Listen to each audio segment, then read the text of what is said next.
My name is Kim Puxty and I am the National President of the Building Service Contractors Association of Australia, also known as the BSCAA.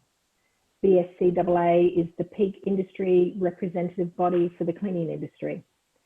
Today, we are presenting the review of the cleaning qualifications, which will be presented by Francis Lamb.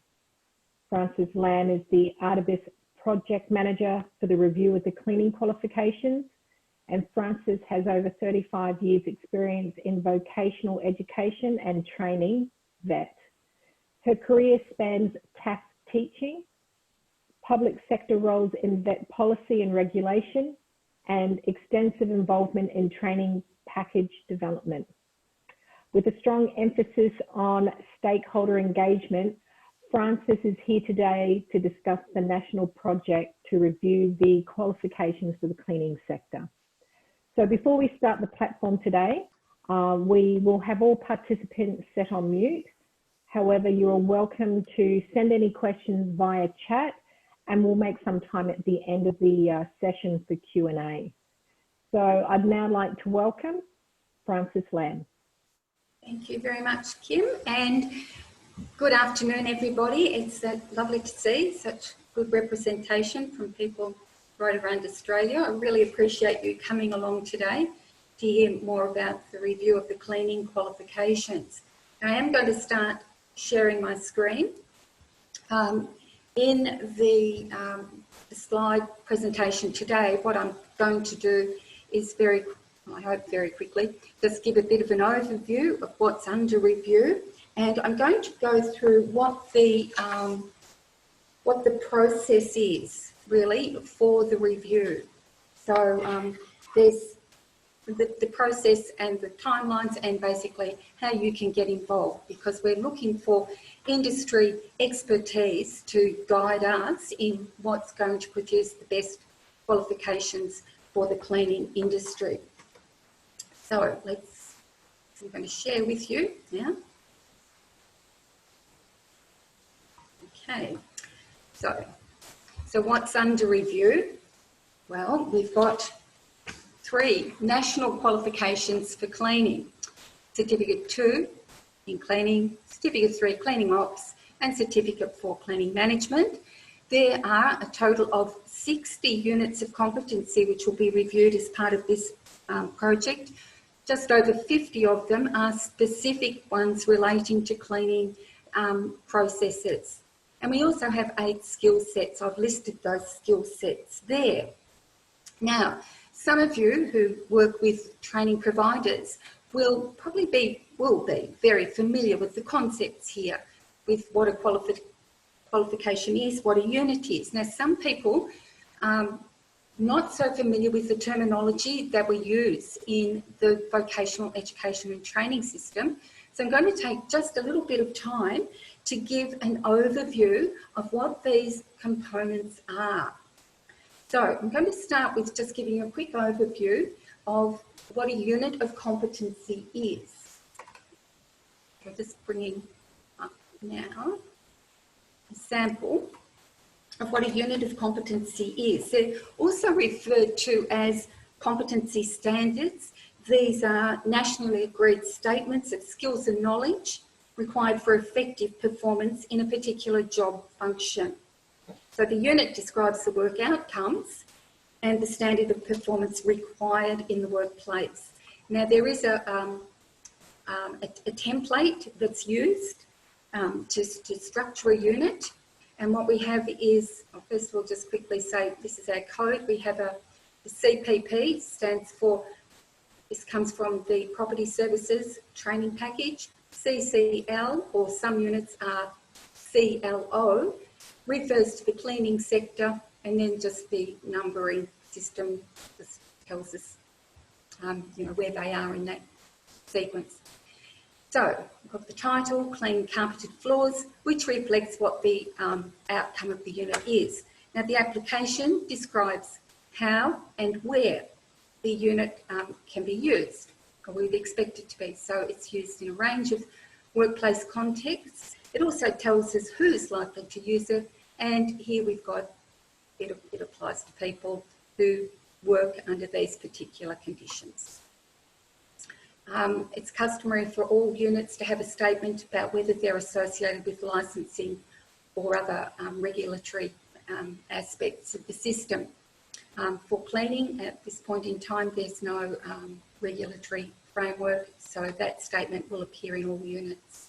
Now, the main components, we've got these things called elements and performance criteria. This unit has got 4 elements, and as you can see, a lot of performance criteria.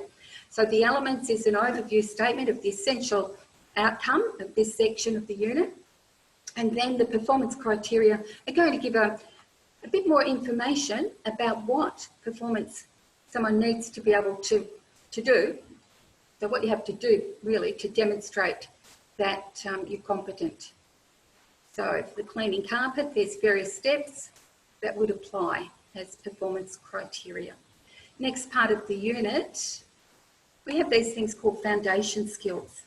Now, highlighted in red, it tells you a bit of a description of what that is. So we'd expect, as well as having the technical skills, that workers have some of these soft skills that are needed on the job. So foundation skills refer to reading, writing, oral communication, numeracy, as well as things like working with others, planning, organising, identifying and solving problems, using digital technology, and maybe things like they talk about it as being creative or innovative, but that's a bit like showing it, generating ideas, showing initiative. So, foundation skills. Now with these, this is the unit in its current form. We will be reviewing it, and one of the things we look for in the review, if something's already explicit in the unit, then we don't need to say it again in the foundation skills. Now oral communication, got it explained a bit more here, but in performance criteria 1.5, it actually already says that you have to be able to communicate. So we probably consider removing that from foundation skills. So we'll look to not repeat information within the unit. We'll try to streamline the unit. Important part of the unit is this section called assessment requirements. 2 components where we have performance evidence, which outlines the process or the product. That is the evidence of what you need to be able to do to show that you are competent. It also specifies how many times you have to do it. So there's some information there about what you'd expect someone who's competent in cleaning carpeted floors would be able to do. Now the knowledge evidence, obviously it's more than just doing things. There's some theory behind it, underpinning evidence, information, knowledge information. So the knowledge evidence is what somebody needs to know in order to safely and effectively perform the work task. It gives you the type and the depth of the knowledge. So that's, and also this section here, assessment conditions, if there's any particular equipment requirements or particular environments that need to be used, it'll be specified in this section here. So that's the unit of competency, the competency standard. Now this, just one important thing is this is a competency standard. It tells you what you need to know and do and what standard you need to perform it at, but it doesn't tell you how it's taught. So that's where we rely on registered training organisations, training providers, to translate the units, the components of the units into a training plan. Now these units, as I said, there are over 60 of them, up to 60 of them that we'll be looking at. And just getting back to the top here. They're basically the building blocks for a qualification. So next, I'll just quickly give a run through, an overview. Now some of you will be very familiar with this certificate 3, because you're probably involved in delivering it. Or Some of you may be employers who have some of your cleaning staff actually going through some of these qualifications. So, made up of units, the building blocks. The qualification consists of units that are combined into meaningful groups, and then they meet a particular workplace job or job role. It starts off a bit like a unit. It has a description. It describes what the qualification outcomes are. Also tells you what they will be able to do and the sort of level of responsibility they would have. Entry requirements. In some instances, a qualification may have some sort of requirement before you can join into it or enrol in it. Not so for this qualification. Packaging rules. So this gives us the structure for the qualification. So overall, in the Certificate 3, there are a total of 14 units of competency. What we have are 5, what we call core units, they're mandatory, and then there's 9 elective units. The 9 elective units can be selected from the list below, and I'll show the list in a moment. There are 31 different units listed there from which the training program could be put together, depending on the workplace context or the particular needs of a learner. So they can be just taken from that list, or there is a bit of additional flexibility. You can choose a number of units, and in this instance, it's up to 3 of the 9 elective units may be selected from any other current training package qualification, provided it meets some other rules. It has to make sense, has to relate to the vocational outcome, and maintain the integrity, the level of the qualification. So it shouldn't be way above the level that combined reflects that Certificate 3.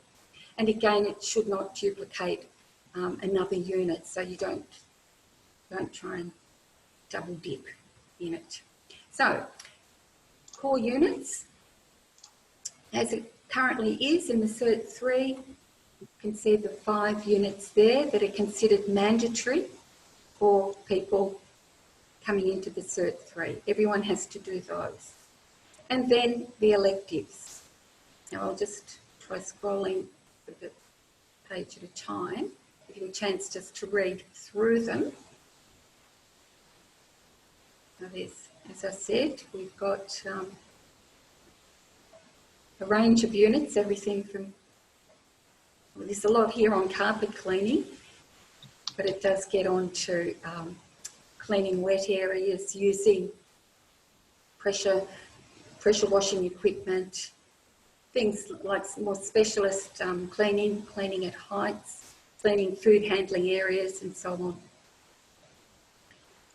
Okay, so that's an overview then of what a qualification is. Then also under review we have one other component, which is bringing that across now. They're called skill sets. Now a skill set is basically one or more units combined to address a defined industry need. And they contribute, as it says here, towards the attainment of qualification. In these 8 skill sets that I'll show you, there are some units that are in the Certificate 4. They're coded with the 4. That indicates that they're in the Certificate 4. And they would also contribute to the attainment of the Certificate 4. Okay, so the skill sets, these ones were put together at the review, the qualifications, the last review, which is 4 years ago. So you can see how they're combined. This one for specialised cleaning. It goes on. There are 3 qualifications around environmentally sustainable cleaning. Those 3. And then there's one on inducting staff. So the skill sets, they can be made in 2 ways or developed in 2 ways. They can come as part and be recognised as part of the training package, and they have a particular code associated with them. Well, and then the second way, which is a flexible way, and I have had some conversations with RTOs who are doing this at the moment, where they're putting together their own skill sets to meet a particular need. And at the moment, there is that need around infection prevention. So people, I've heard, are putting together 3 units, WHS unit, clean high touch surfaces, and the HLT unit on infection prevention and control. So those are the components that are under review. Now I'm just going to get rid of them, come back to the slide. I should have also said, if anybody has got any questions as we go along, you could type them and we'll take a break and Kim will be looking to those, and we can answer them as we go. And also, if you've got any comments as I'm working away, anything that comes to mind about things you already know need to be changed or addressed within the qualifications or units, if you make a comment also on the chat, that would be very helpful as well. Okay, so principles. So quickly going through the principles guiding the review. Vocational education and training system, the VET system, it is led by industry and it is for industry. So that's, we're looking to industry to advise what's required, the training, the skills and knowledge that contribute to making a highly skilled workforce. So these qualifications and the training components, they have to reflect, as it says here, the contemporary work environment and job profiles. So we'll be, one of the questions we're asking as this review goes on is, do the qualifications, are they fit for purpose? Are they meeting current work requirements? Or are there any gaps? Are there new areas that we need to be addressing? So those are the sorts of things we want to hear from people out there in the industry. The qualifications also, I showed you with the packaging rules, they need to be flexible to be able to meet a diversity of individual and employer needs, and that they can be adaptable, so they can address changing job roles, and they can also meet the needs of different workplaces. The individual should be able to move easily from one related occupational area to another. So that's where the listed electives and options to import units from another training package are really important in terms of meeting these requirements in terms of the review. Right, there's I'll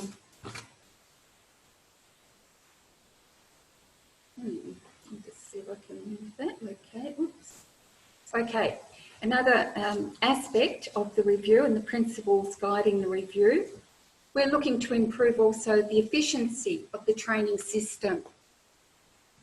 Now, these words are taken from some government directives, where one of the directives is to remove obsolete or superfluous qualifications and units. It sounds sort of strange descriptions, but what does that mean? Well, we have to look to see whether in the system, now in the system there are actually thousands of qualifications, well probably thousands of units anyway, and hundreds and hundreds of different qualifications. Very confusing for people wanting to use the VET system sometimes. So we're making sure that if we've got underused qualifications, we consider whether they should remain or go, or if a qualification is actually not meeting a particular need, so it's superfluous, then we consider making some other changes.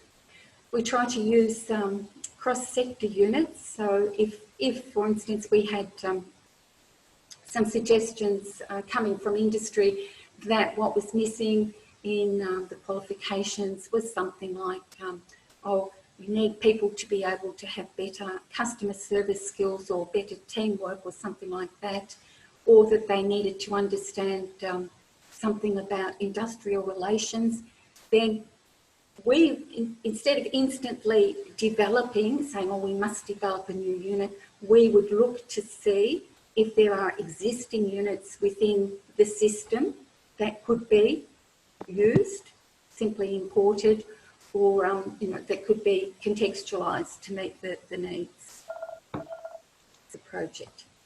The third dot point there, yes, there's some advantages to increasing the recognition of skill sets. So we want to let people know that it is a way of approaching training that is available, and it can be a very useful way to chunk units together so that people can build towards getting a qualification. All right, so next okay, the review process. Okay, so it's all about industry engagement, and this is the first of what I hope is going to be more opportunities to meet online with people. Now we do have a small steering committee. We call it a technical advisory group, a TAG.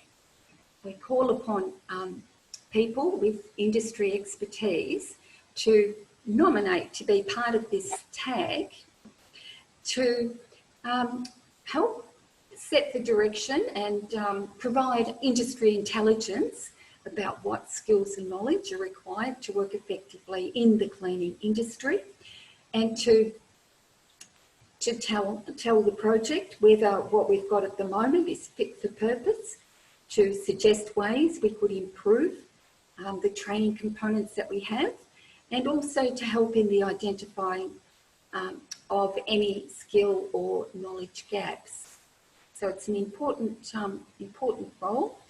There are also times when we get to actually the revision stage, when we're working at a unit level, where we'll also, yes, we'll need expertise from the technical advisory group, but there are sometimes occasions when we call on specialist expertise from industry areas. So say if we needed to develop a new unit and it was something on, or add information to units on fogging or something like that, we would call upon people who are very familiar with that particular technique to advise.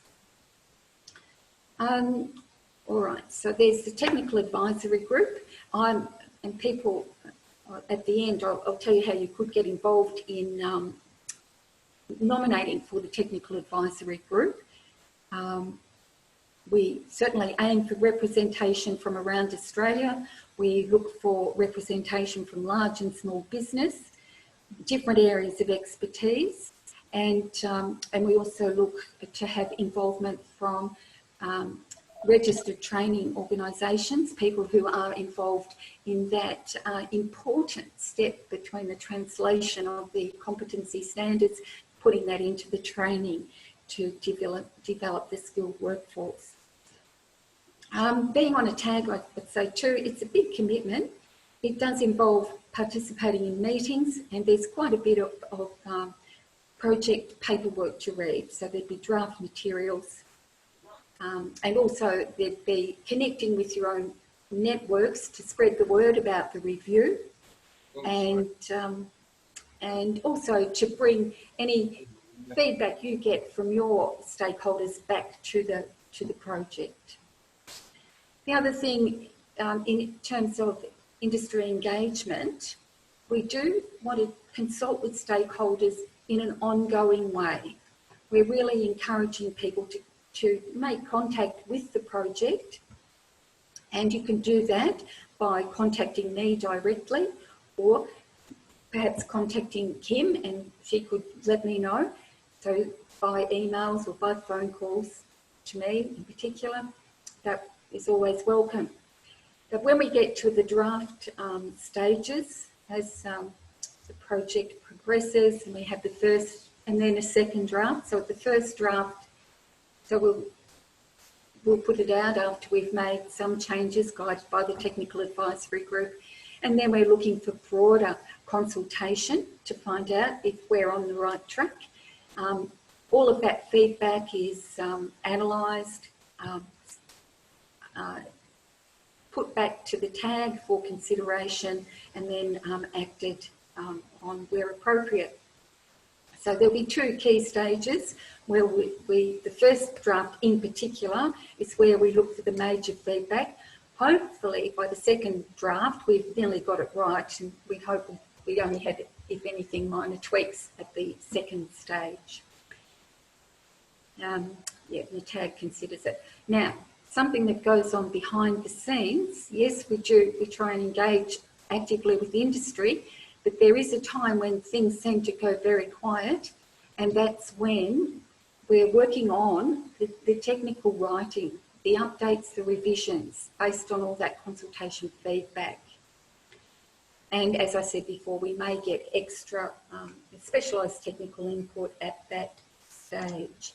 So the technical writing, because there's so many units, that is a very significant amount of work. We do have to update the templates. So we're editing the content and structure, and we're ensuring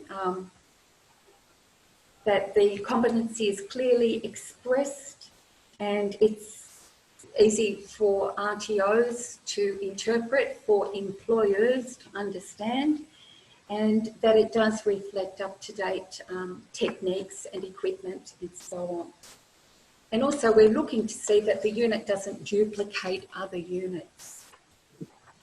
Now, once we've got through that stage, the quality assurance, that's also quite a lengthy process. We have to have some independent consultants actually go through the materials. We put together what we call a case for endorsement, and these independent quality assurance people take several weeks for them to do that. Now, with the editorial and equity, there's proofreading, and certainly double checking all our spelling and grammar and template consistency, and again that things are clearly written, and support interpretation by training providers. They also check, earlier in the presentation I said the principles guiding the review. Essentially these quality assurance people go back through all our documentation and check that we actually address those principles. The quality report does that, as well as ensuring that we're compliant with policy. So there's three key lots of policy: standards for training packages, training package development and endorsement process policy, and then the training package quality principles. So we're getting closer to a finished product by the time we've got through QA. Now, just an overview of how long we think this is going to take. Well, we're at project commencement. It'll take a little bit of time to get our technical advisory group established and have our first meeting. So if we allow sort of a 10-day, 2-week nomination time. Then we have to go through the selection process. We have to put it back to the Property Services Industry Reference Committee. And it'll be late October, we hope, that we'll be meeting first. So meanwhile, we'll be looking at some aspects of the qualifications of the units now. So we will start to look at some of the templating things for consistency. But there'll be a lot of work done in November. So we'll be looking to get industry feedback, and we'll be looking to update throughout November to get updates done to the qualifications and units. Now, draft will be made available. Looks like it's going to be in December and January. It's not an ideal time, obviously because of Christmas, but it's never sort of an ideal time. So we'll see how that goes. Then we'll need some time to consider the feedback, make adjustments, get a second draft out. So that'll be the end of February. We need to allow a couple of weeks for people to make comment. And then we've got to review, analyse any feedback that's come through, get the final drafts ready, have to get it signed off by the Property Services IRC, Industry Reference Committee, and then go through quality assurance. The quality assurance can take up 3 or 4 weeks.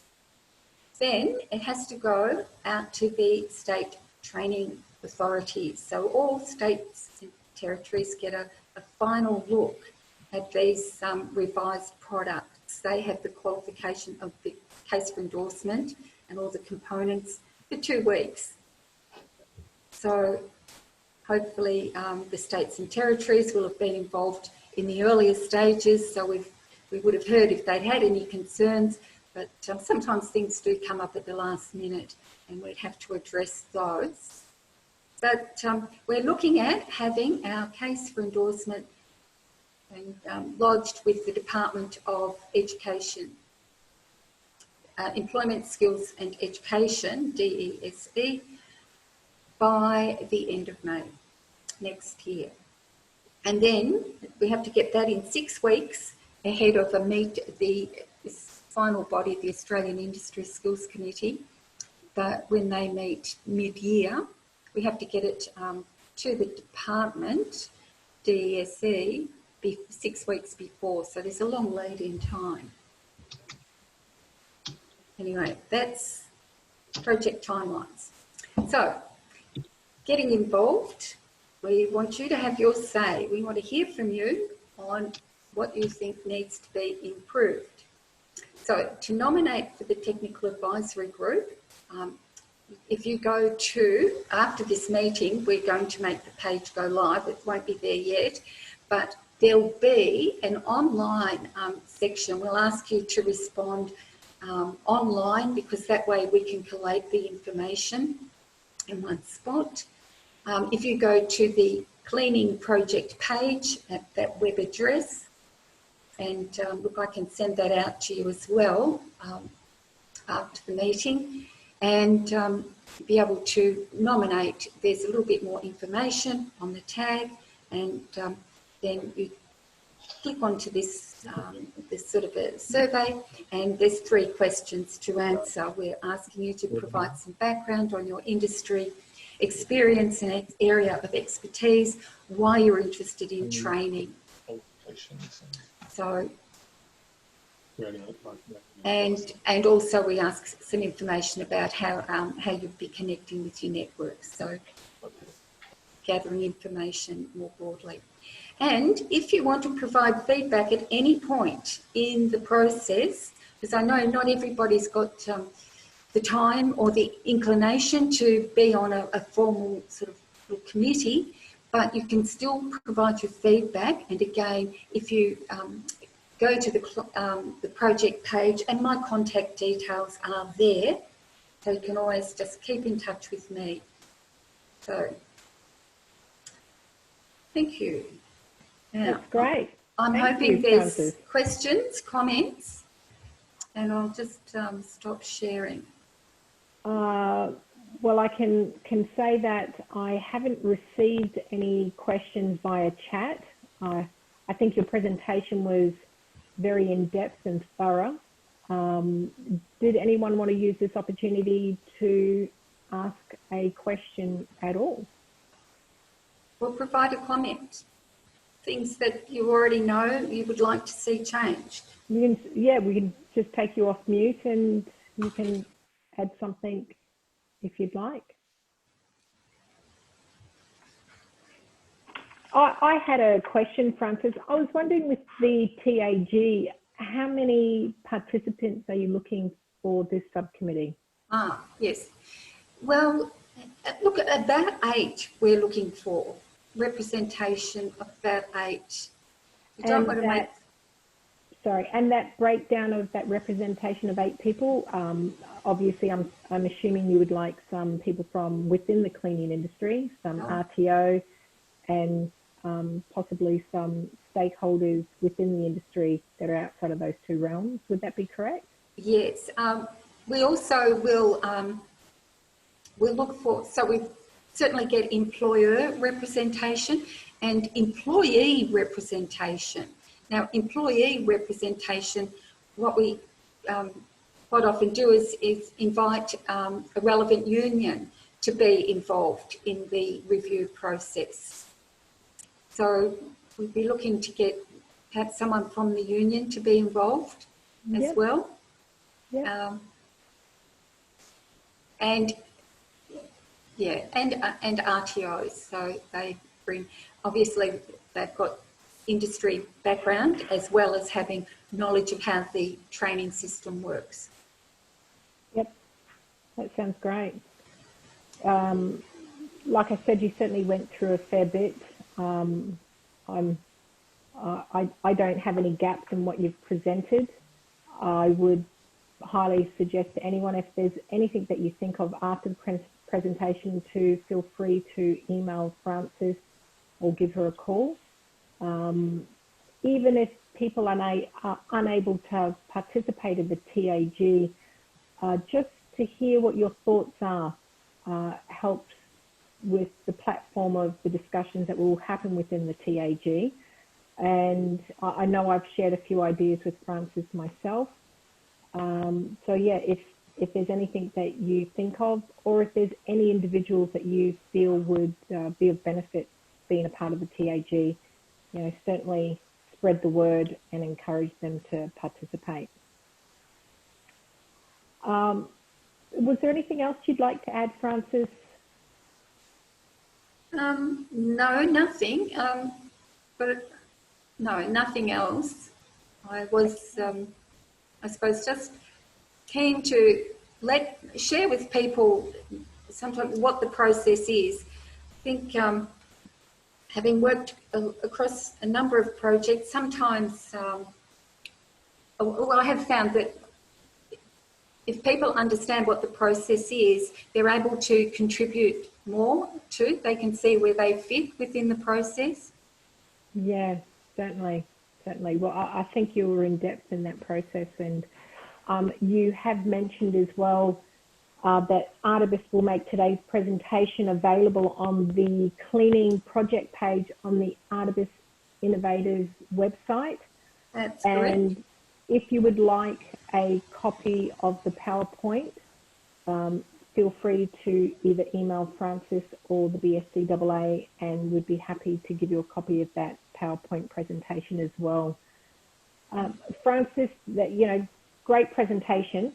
Thank you so much for your time and the work that goes into putting these presentations together.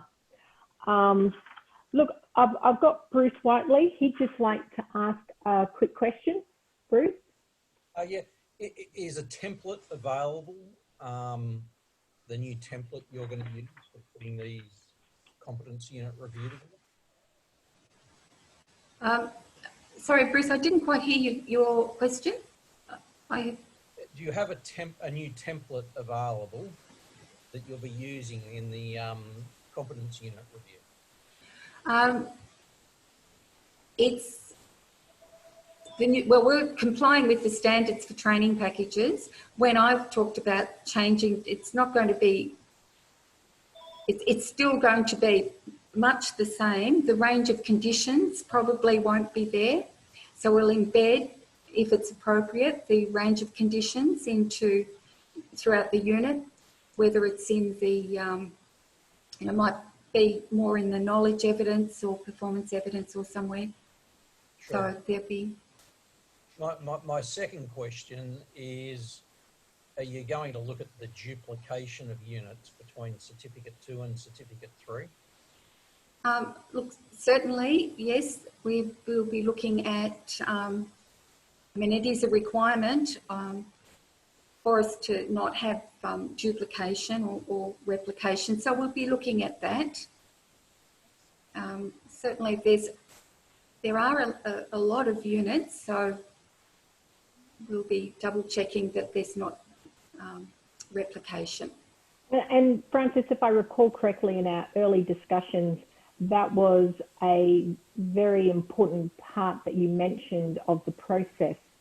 So, and in your presentation, I think you made that a highlight in there as well. Having the duplication through there, it just overcomplicates the units and it's just not necessary. So I think that would be the prime highlight. And also looking at what's missing, what units are missing. Are there some other training that should be in there that's not in there? And I think COVID-19 has certainly highlighted that factor with infectious control training. I think there needs to be discussions around that.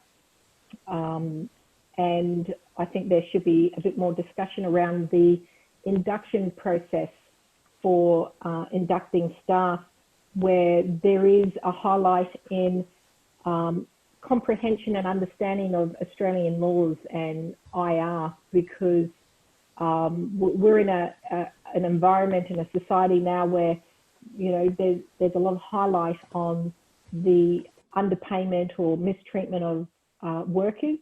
And I think that can also come down to a lack of education, and those points could be highlighted in that induction section.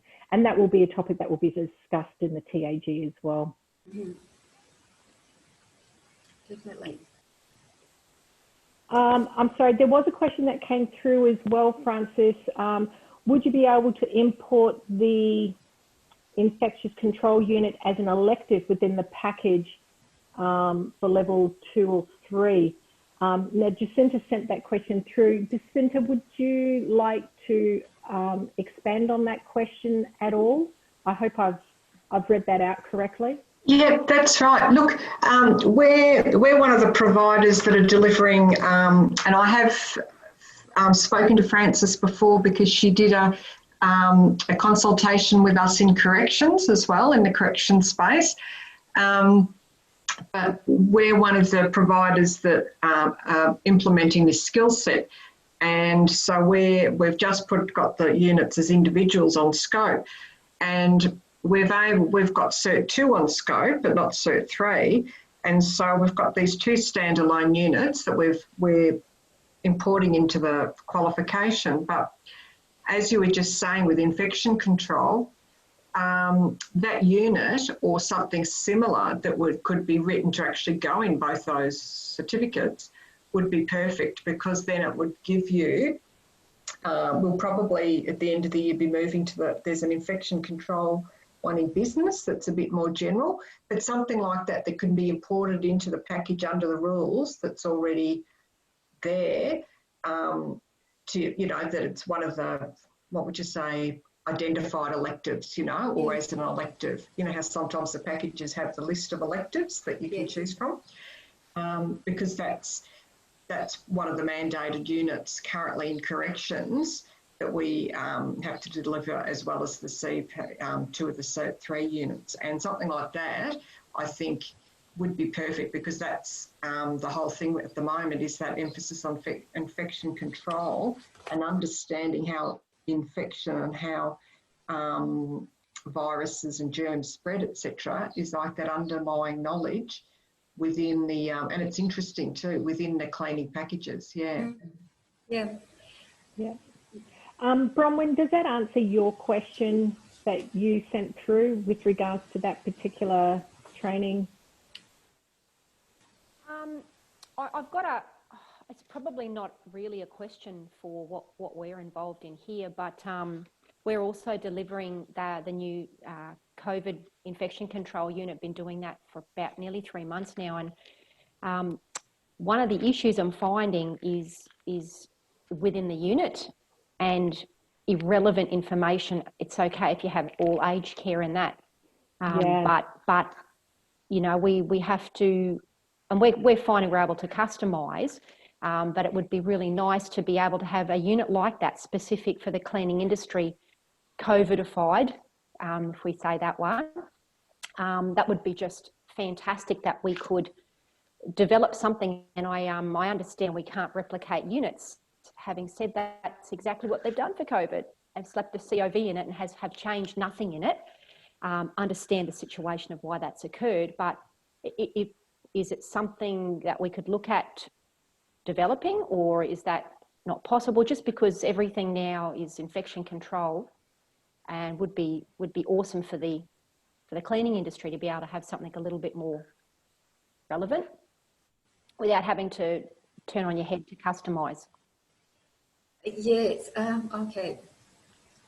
I think, how would I answer that? We'd be probably not, in the first instance, not looking to develop a completely new unit, because how different would it look?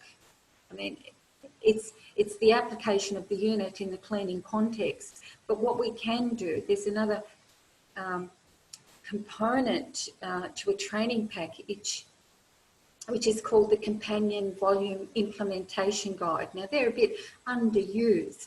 They do provide a mapping history of what's happened to qualifications since their inception. Now, this is about the 5th time since 1998 that the cleaning qualifications have been reviewed. So anyway, that's aside. What we can do is put information in the companion volume which provides advice to RTOs about how they can contextualise it for application in the cleaning environment. So that can be done. Yeah, I think that we're doing that, and certainly, you know, I'm sure all of the RTOs are actually really doing a good job at that. I just think there's a few things in that one that's it's probably not up for this review, but it's a bit of a bee in my bonnet that we have to still include knowledge about pre-surgical hand wash and some other more technical things involved. But that's probably a discussion, probably not for this review, I'd say. Yeah, look, if you've got ideas about what you think should be in an infection prevention unit, specifically for cleaning, then I invite people to provide information about what they think should, you know, a unit should look like, because maybe there is, you know, there might be something that's, you know, stands on its own. So, yeah. Oh, and Bronwyn, Francis and I have had this discussion, and I think if you look at the what it covers within that infectious control, it's like what you're saying. It does need to have additions added into it, modified, which would fall under the review process, wouldn't it, Francis? well, the unit is not our unit. We're looking at units that have got a code CPP, Yep. CLO or CCL, or CMN. And so that belongs in the health training package. So we could provide advice to that, to the relevant skills service organisation, but we can't exactly change it.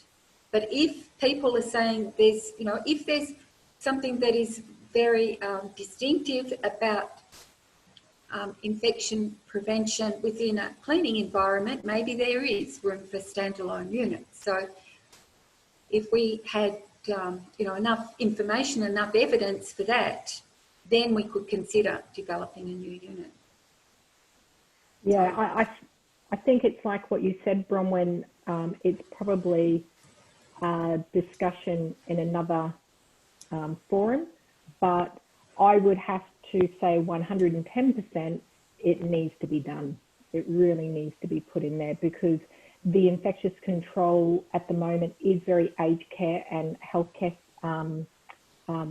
driven. And with what's happened, you know, with COVID-19, there's the push for the change. There's the push for what's needed out there, because I'm in the cleaning industry, and I can say tender documents are going to change from here on.